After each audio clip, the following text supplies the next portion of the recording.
And here we go. Welcome to the lightning round 2. And here we have Stacey Stark from U-Spatial. Okay, good morning, everybody. Did we get a chance to let everyone in? Hi, welcome to lightning round number 2. I am going to talk about the Minnesota GIS and K-12 partnership. And my name is Stacey Stark. I am with U-Spatial, University of Minnesota. I work in Duluth. Today, I want to talk a little bit about a partnership in Minnesota that's actively promoting and facilitating the use of GIS in K-12 education. U-Spatial is involved along with the GIS LIS Consortium, Minnesota Alliance for Geographic Education, Department of Education, Esri, and others to deliver workshops and support to educators who are learning and using geospatial tools in their classroom. And this partnership is building on a growing momentum of GIS use in Minnesota in K-12. I will specifically talk about the role of Minnesota GIS LIS, and I'm currently chairing the K-12 committee that we have for these efforts and contributions to this partnership. And then I also want to end by telling you about why GIS professionals are important in all of this and how you can get involved.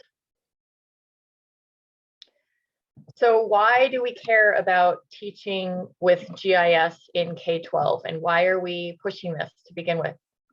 I will submit to you that geospatial literacy is very important right now in our day and age. We see maps everywhere. We see geographic information and geospatial technologies used everywhere, from Google Maps to the weather forecasts, and lots of things like how our cell phones know where we are and what we're interested in, that we don't even give a second thought to. And I believe that it's important for our next generation of kids to learn about how geospatial technology is important to everything we consume during the day. So that, to me, that's the most important thing. Understand critical thinking and geospatially in their education. But second, GIS and storytelling and survey tools and everything that comes along with it are really engaging. They're a real engaging way to learn material that involves interactivity, that can include storytelling, can help students put themselves into the place and time of the content that's being taught. And we've seen just anecdotally that kids who maybe learned in a different way or weren't doing well in classes, when they're using story maps or they're using digital mapping, different kids might get engaged. So that's important too. The third thing is that there are academic standards to promote this kind of digital literacy. There are several social studies standards in Minnesota with a direct reference to digital maps. For example, the standard of creating and examining routes using maps, globes, and digital representations of the Earth that consider environmental characteristics. That standard is met, or that benchmark is met in several ways in different classes. From 6th to 9th grade, there are different standards that look at specifically using geographic inquiry to solve geospatial problems, and many times digital technology is called out in that. And then finally, skills. This is probably what we all know most about as geospatial professionals.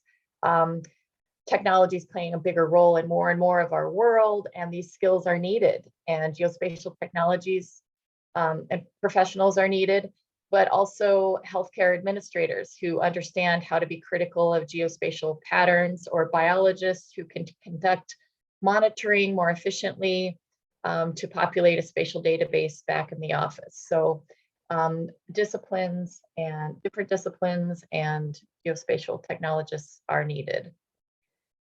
So what do we need to get there? The standards don't dictate how the concepts are taught or how the geospatial technology is used. There are lessons to guide instruction, but there's lots of room for the teacher to innovate. And that means that the teacher is often left to learn the new skill and gain the confidence to introduce methods. And that's really hard. So there's lots of training out there. Esri, I hope you know, has a license for all K-12 private public schools, kids, clubs, and homeschool kids all can access Esri tools, ArcGIS Online, and anything down to the desktop free. That's all free. So that's available. But the training is out there. It's just a matter of getting educators to the training and engaging them. And Educator Day is a big part of that. And then finally, support. Sustainable support systems are needed to keep the momentum going with this work. So this is where the partnership comes in, and this is where GIS LIS comes in. It really takes a lot of players with different roles. And there are many these organizations on the screen, as well as many active and retired teachers who offer their time and expertise to support other teachers.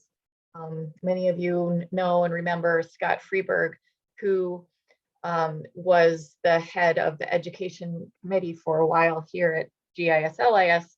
And he won a, well, not he, but the partnership, this partnership, Minnesota educators and organizations were recognized by Jack Dangerman in 2017 for this partnership work. There are others, including grants from National Geographic, from the Minnesota History Center that play a role in this, and finally, you as geomentors. So we have a place to kind of collect the information about the partnership and then to share and consolidate resources. So this is the minnesotagiseducation.org website that was started by GIS LIS and now is maintained by U-Spatial at the university. We use this hub to allow collaborators to work with us to post their own information, and we have curriculum there and information about trainings. MAGE is the Minnesota Alliance for Geographic Education, and I just want to call out this partner. They actually started this organization, I think it was like 1987, when David Landegren was working with K-12 educators to bring GIS and digital spatial resources to the classroom. And so we have, as GIS LIS, contributed to their GeoFest events annually for many years. This event is not just focused on GIS, it's all things geography and a lot of social science and some science mixed in there. So that's an important partner, but they do a lot more education and support of teachers than just GIS. The Minnesota, University of Minnesota K-12 GIS collaborative that I am a part of through U-Spatial was just started a couple of years ago. And this organization, we feel like we can fit a role between where GIS professionals and GIS LIS and MAGE and others can, with teacher training, to build up partners within the university to both support best practices and research in K-12 GIS, but also with our infrastructure and expertise and connections at U-Spatial and beyond, we can advance methods for teaching and strengthen these partnerships. So specifically at U-Spatial, we do have a help desk in place, and we have staff with overlapping expertise in K-12. And so we do support teachers in that way, a very direct way. But it's important to note that U-Spatial is in the Office of the Vice President for Research. This is not a collegiate unit. So our goals include advancing research at the university as well, and as a land grant institution. So we're bringing people together there. We have a website that specifies how to teach with story maps in the classroom. And then also we have developed geo inquiries that are posted as curriculum support at that giseducation.org website. We're working on partnerships with Mapping Prejudice and Polar Geospatial Center and others for this material. So now I want to talk about I want to wrap up with the importance of GIS LIS. We have a mission to develop geospatial professionals in Minnesota, and I would offer that we can include the future of GIS specialists in Minnesota and those with that expertise. Our Educator Day has been a great success. The last couple of years have been virtual, which has been a little bit harder. But we did have 50 folks, and we offered continuing education units for teachers. We offered stipends for them to reimburse their districts for substitute teachers. And this has been a great role for the professional community to engage and stand up the logistics and also some of that just support around the workshop hosting. I want to note too that our professional community has provided funding for this event, and there aren't a lot of organizations that K-12 educators can go to for funding. And so GIS LIS has played a huge role in that. And I thank you very much for your contributions to the GIS and Education Fund that has supported work like this. There's other ways that we support educators with the mapping contest, geomentoring, and funding for other workshops and outreach materials.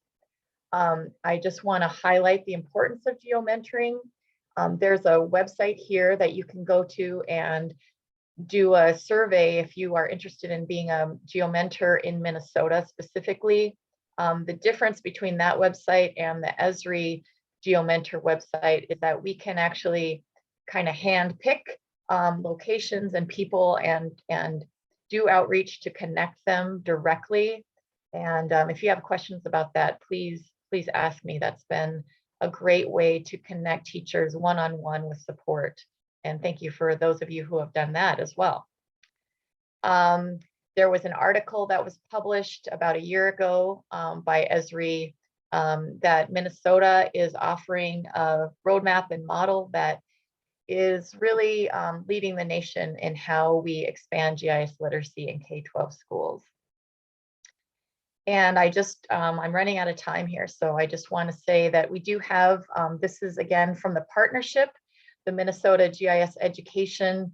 So not just GIS LIS, we'd like to see more GIS professionals contribute to this community of GIS education. So look for us on Facebook and Twitter. And thank you very much for your time and support.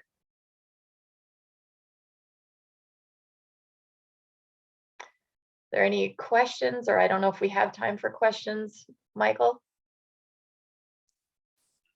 Yeah, Stacey, I believe there's plenty of time for some Q&A if you're up for it. Or some applause.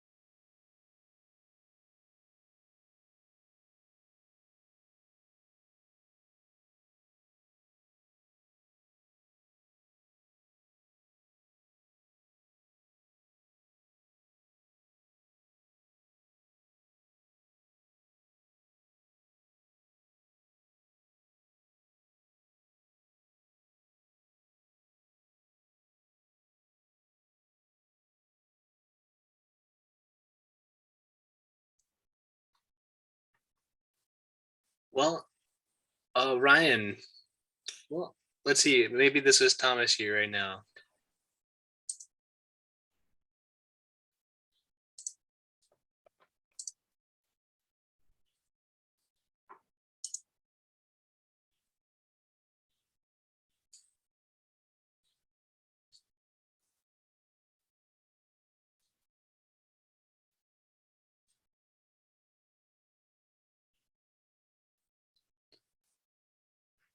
Having a little bit of a hiccup here. We're getting re-signed in.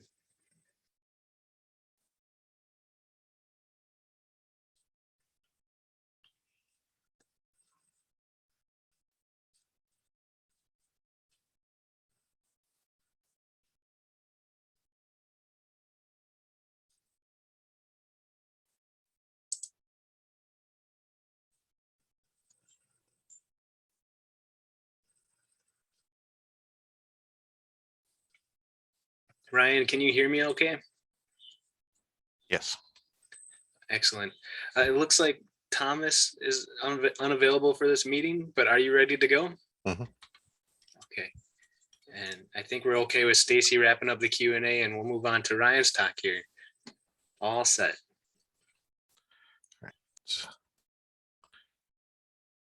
Good to go. All right. Thank you everyone for coming today. My name is Ryan Matke. I'm the Map and Geospatial Information Librarian at the University of Minnesota Libraries. And I'm here today to talk about archiving geospatial data in Minnesota, highlight some of the recommendations we're making and some of the future directions. So this is a photo of where I work. This is the Borchard Map Library, and we have been collecting and saving paper maps issued by government agencies for decades, but we don't have a place to store born digital data that's generated outside of the university. So as a result, the public geospatial information from the more recent past is not a part of our collection, and nor is it being systematically collected and saved elsewhere. So this journey began back in 2013 when I was having a conversation with Mark Kotz at the Metropolitan Council. I'd seen they had parcel data going back a decade, and I asked him, how long do you plan to have that superseded parcel data, the shape files available? And his reply was, as long as we can. So then that's kind of where this started, was how can we work to save that data more long term. And it took a few more years. It took many conversations, both within the university, with the Geospatial Advisory Council. There was a panel discussion, even I think in 2014 at this conference. And then we officially launched the effort to create an archive in 2018. So just a little bit of overview. Where we sit, we're what is called a work group. If you're not familiar, the Minnesota Geospatial Advisory Council has both committees, which are ongoing and continue as long as needed, and work groups, which are formed to address very specific issues, and then they sunset. And as you'll see, we've had a series of those work groups. But first, why an archive? So we spent some time outlining and talking to folks in the geospatial community and kind of paring this down. And so, the rewards of archiving geospatial data is it saves time, supports the user community, ensures timely, equitable access. We get improved return on investment, and it facilitates an increase in the free and open data, as Dan was talking about this morning in the opening session. And there's also risks of not archiving. So the one big one is data loss, ephemeral data. So distinct versions, data gets changed and updated all the time. You lose maybe that overwritten data, duplication of efforts, barriers to access, and then just cost. There's staff time that is used to provide data and also to satisfy retention schedules and policies. So as I mentioned, we've had a trio of work groups. We started with the archiving work group, just 2018-19. So we were really kind of high level, defining guidelines, best practices, procedures. We moved on to the implementation work group, which really went kind of a level deeper into the details, and really came up with a report that was how we would do various aspects of the archiving, and I'll get more into that. And now we have the archiving pilot work group, which is actually then piloting a little bit of some of this, the technologies, sample data sets, that sort of thing. So we kind of split this out into phases as we look back on it. Phase one, which was research, so it's the archiving work group, so kind of the high level The archiving implementation work group followed. And that again was going a little level down and also working to educate the GIS community. And then phase 2 is kind of pilot and proposal. So right now we're in the pilot work group is doing its work, and then we're anticipating an archiving proposal. So perhaps a legislative proposal for the 2023 session, but also looking to see if we need a grant proposal required for phase 3 to kind of get the startup going.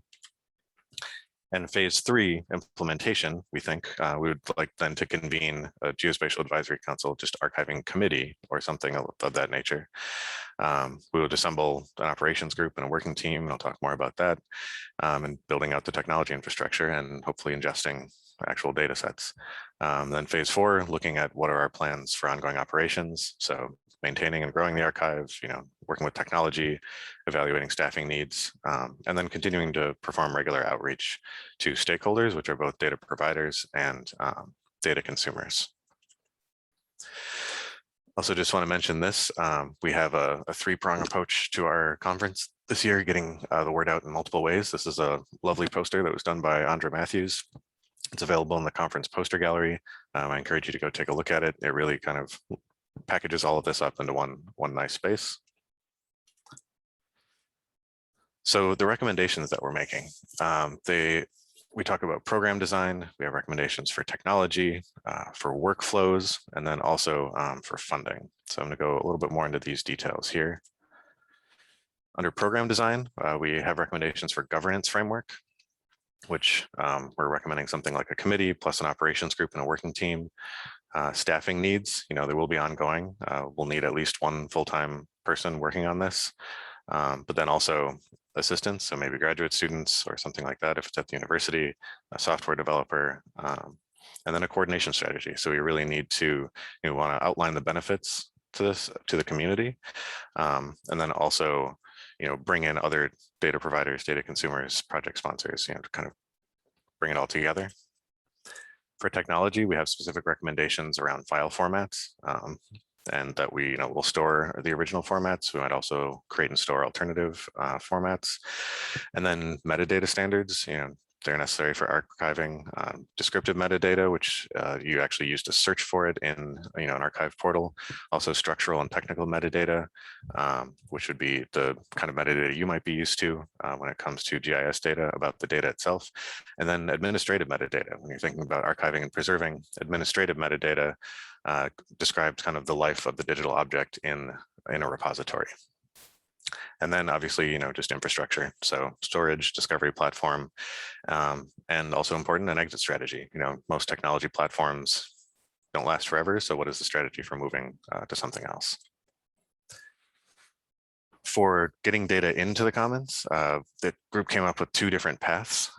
Path 1 is, or not into the commons, into the archive from the commons is path 1. So there's roles for the data provider, whether it's publishing stuff to the commons, there's roles for the commons itself. And then there's roles for the archive curator, which is how the data would sort of flow then from the commons to the archive. So as Dan mentioned this morning, we're almost at 1,000 layers, items in the commons. And so that is one of the main ways that people get data in Minnesota. So we'd be working closely with them on what data needs to move to an archive and when.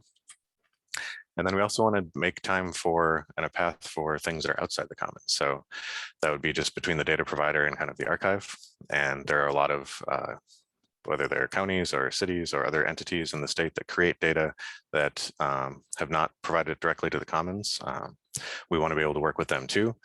But then we also want to be able to ingest data that's historical. So, we have CDs here of roads data from MnDOT from the 90s. How do you get that sort of stuff also into the commons? Take a few minutes just to talk about the current work. So the archiving pilot work group is going on now. We're doing outreach, so we're gathering stories for publication to the MN GIS website. As I mentioned, we have a 3-pronged approach to the conference here. We have this lightning talk, a poster, and then on Wednesday morning there was a panel discussion. And then there is also just an actual pilot happening. So they're developing a metadata crosswalk. So the Minnesota, the MGMG metadata standard to a standard called Dublin Core, which is that kind of discovery metadata or descriptive metadata that you use to actually put into the repository for searching. We're experimenting with a test instance of a repository at the university, and then determining how to organize and provide hierarchies for organizations, collections, and layers. And I'll have an example of that in just a moment. So this is the stories, this is a draft web page we're working on. So we did, the archiving group did a survey of how people use historical data in Minnesota, GIS data. And so we took those survey answers and we contacted a few people to begin with here, and kind of worked up just a short story about how they use that data. So if you're interested in providing a story, feel free to contact me.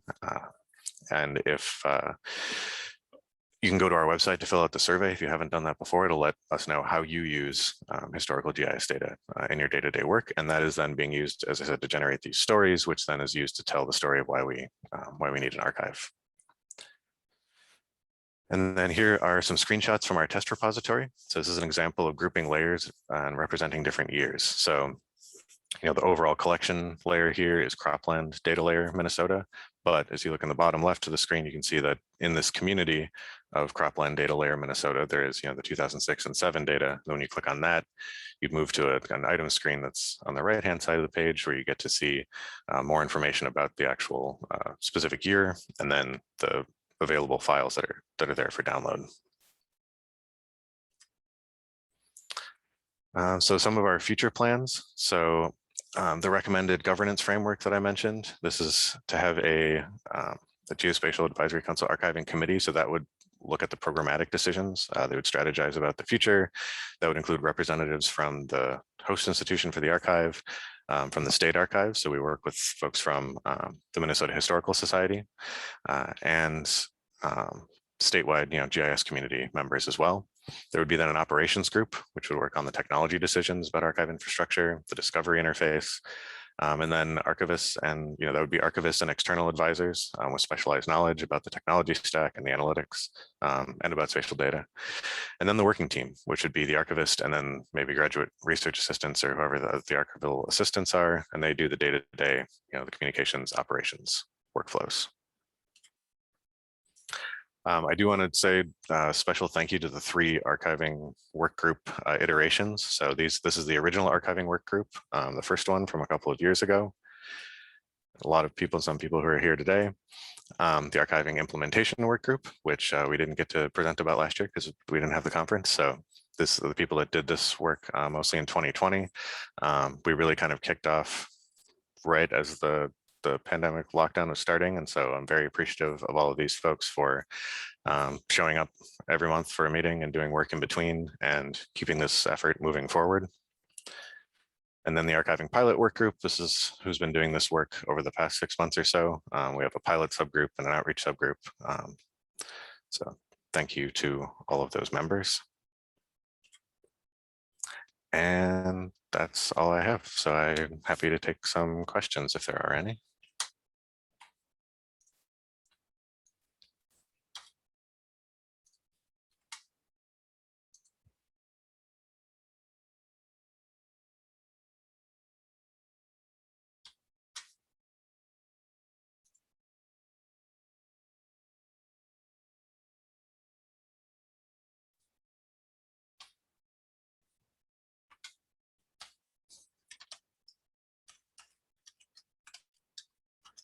Now we'll put, in case you are inspired to fill out our survey, I'm going to put that the link to our MN GIS website in the chat there.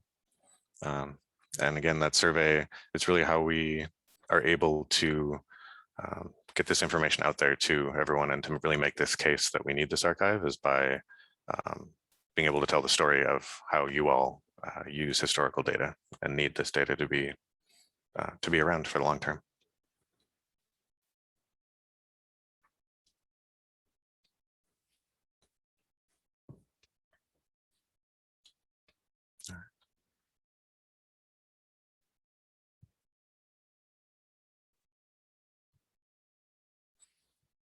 All right, thank you.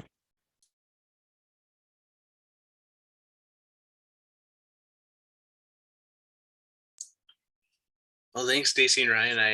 I'm pretty amazed by the impact this work you guys have done for this community. Well, next up would be Richard Wohler. He was unable to make this meeting, but he did provide a video to watch. It's a good one. Richard Wohler works for GPI Geospatial Incorporated in Sheboygan, Wisconsin, office conducting business development. He has 37 plus years in the geospatial industry, contracting with federal, state and local, and private industry for imagery and LiDAR acquisition, field survey, and photogrammetric surfaces. That's a mouthful. But I'm going to share his video and he'll get started speaking to you now.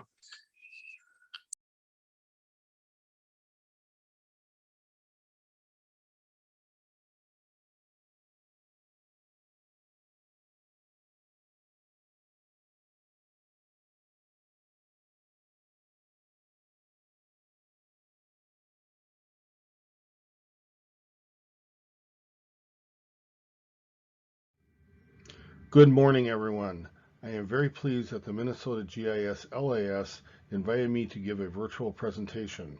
My presentation today for the 2021 Minnesota GIS LIS Virtual Annual Conference is on aerial LiDAR and imagery to monitor a roadway slope failure site in Wilkinson County, Georgia. This failure occurred on a small segment of U.S. Highway 441 in southern Georgia. In this presentation, we will review the deployment of multiple acquisitions of aerial LiDAR and imagery to support localized change detection over roughly an 8-month time period.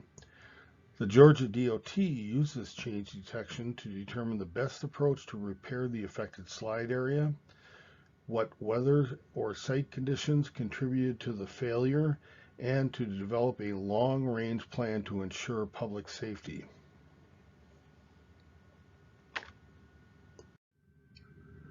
The actual slide failure occurred on the southbound lane of US 441 at the southern end of Wilkinson County, centrally located in Georgia. The slide predominantly affected the shoulder and guardrail segment, but also created an unstable pavement condition in the right travel lane. The slide conditions were caused by severe erosion of the substrate material after a major rain event. There were also erosion events occurring off the northbound lane, which did not affect the travel lanes. The fear was that the erosion degradation was hidden under the entire highway structure and could result in a major safety issue to the general traveling public if the right conditions or storm event occurred. This panel shows the overall segment of the highway of the slide event, the location within the state of Georgia and Wilkinson County, and a closer view of the primary slide event. Shortly after the initial slide event, the Georgia DOT placed concrete barriers and closed the right southbound lane of the highway until a temporary repair could be made. As stated earlier, the larger question was whether this was a deeper problem than a simple surface degradation of the substrate and pavement and how that could be determined. GPI Geospatial held a master contract with Georgia DOT and consulted with the transportation engineers within the department to determine an actionable plan to monitor the conditions over a period of 1 to 2 years from the initial event. The approach to determine long-term effects of the initial slide was to complete 8 or more monthly or bi-monthly aerial flights over the site, collecting LiDAR and aerial imagery, processing the resulting data, and complete change detection to determine if this was a one-time event due to heavy rainfall or if this was a fluid situation with significant structural degradation of the southbound and or northbound lanes. This slide depicts oblique views from the south and north of the primary slide event. GPI's project plan included collecting the data using a fixed wing solution for acquisition.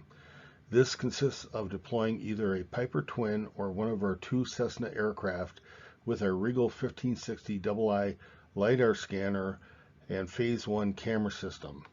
A clear benefit of using this sensor array is that you can acquire LiDAR and imagery simultaneously in a single or multiple flight lines.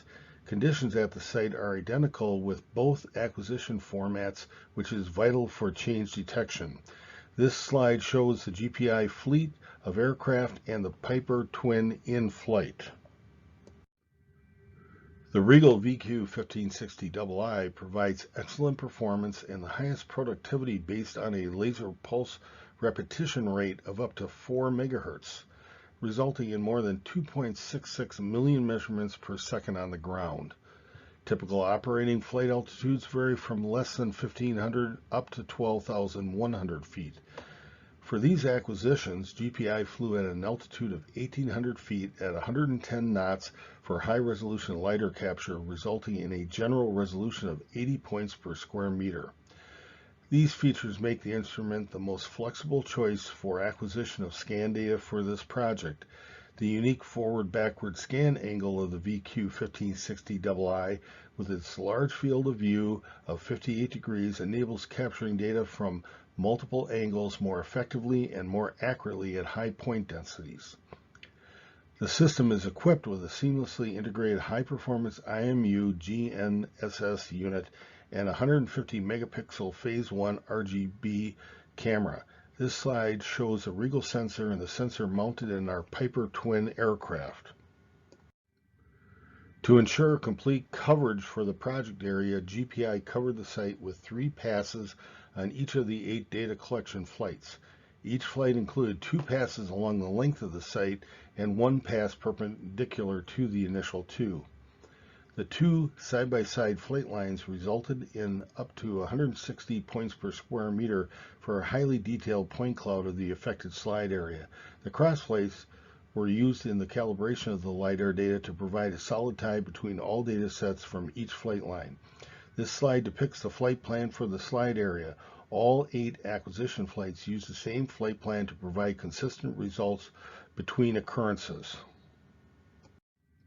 Our initial pass showed a few areas of interest that seemed like a good idea to keep an eye on. This image illustrates the initial visual condition along with a DEM or digital elevation model showing the initial elevations. The DEM was vital to define any points showing change detection.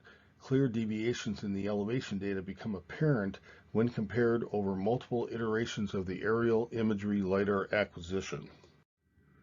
The next several slides include the comparisons over time of the affected slide area. This image shows change detection for the slide area from March 11, 2020 to April 7, 2020. Each area that had any significant change was outlined with a purple line polygon. These areas were scrutinized by Georgia DOT field technicians to determine additional degradation. This image shows change detection for the slide area from May 3rd, 2020 to May 30th, 2020. You'll notice that the ground in the polygons has now changed on the affected slide area. Although most changes were very minor, different parts of the slide area changed over time, particularly due to rain events in the regional area. This image shows change detection for the slide area from June 25th, 2020 to July 22nd, 2020.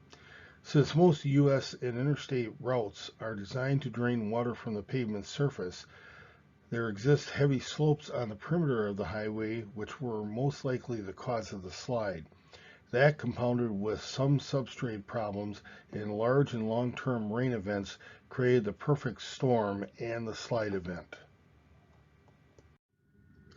And finally, this image shows change detection for the slide area from August 17th, 2020 to September 13th, 2020. This was one of the last acquisition events. I have illustrated only 4 of the 8 monthly acquisitions. Georgia DOT was very interested in following this on a monthly basis. In addition to change detection, the metric of quantities can be established, such as the total area of the southernmost slide, the number of physical LiDAR data points within that area, the initial average elevations, and final average elevations. The same metric quantities for the northwesterly area of concern. Each of the 3 affected areas were monitored for size and for elevation differences.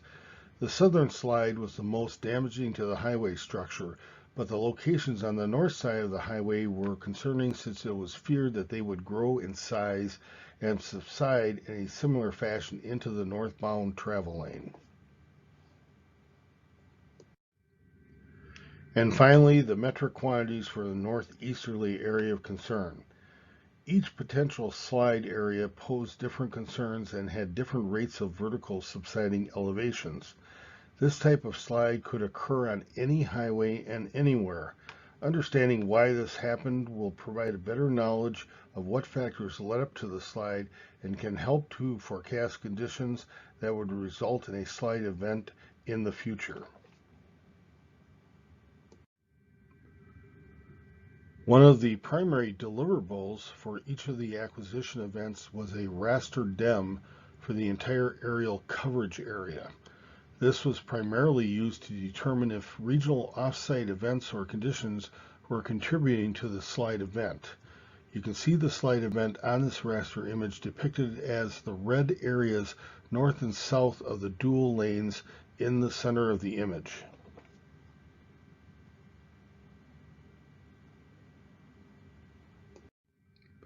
The final analysis and results of the project in the series of change detection events was that the slide was a single event that was caused by heavy rain over multiple days, and future shifts in the highway surface and substrate were unlikely. Therefore, Georgia DOT filled in areas that subsided and paved over the highway lane areas, and will continue to monitor the situation with on-ground inspections to ensure no other events could affect the public safety along this stretch of the highway. Thank you for listening, and I hope you enjoyed this virtual presentation on aerial LiDAR and imagery to monitor a roadway slope failure site in Wilkinson County, Georgia, and can take away some real-world concepts for change detection. Feel free to contact me with any questions that arise concerning the implementation of this process.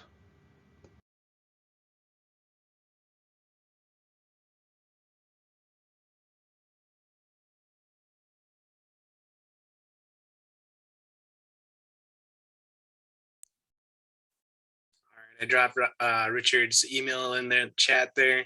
He's not available for a Q&A.